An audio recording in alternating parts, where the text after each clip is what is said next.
喺嗰度住嘅幸福指數真係冇得頂啊！橫琴新澳門嘅花海長廊，大家見到嘛？依家啲花開到幾燦爛，喺呢度住嘅話，舒舒服服曬太陽，幾輕鬆咧！真係橫琴版嘅情侶路。成個小區咧真係巨無霸，總共有384萬平方嘅5星級嘅華酒店。咁依家賣緊咧就係一期嘅，總共有586套，1至6棟係在售70年嘅住宅，樓下咧有10萬平方嘅商業，好嘛？跟住成個小區咧，依家在售咧就係得586套住宅嘅啫，咁層高咧係3.15米嘅，94到100平方不等。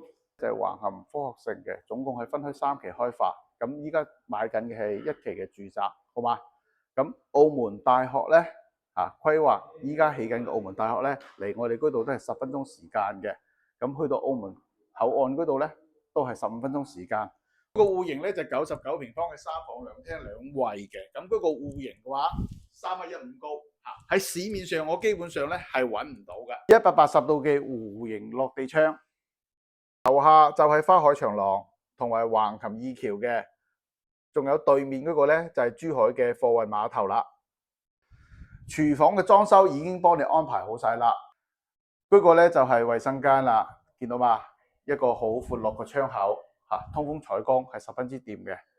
3.15米嘅層高真係好用啊！落邊嗰度可以做小朋友嘅寫住台同埋書架，上邊咧係可以放張床嘅，跟住咧。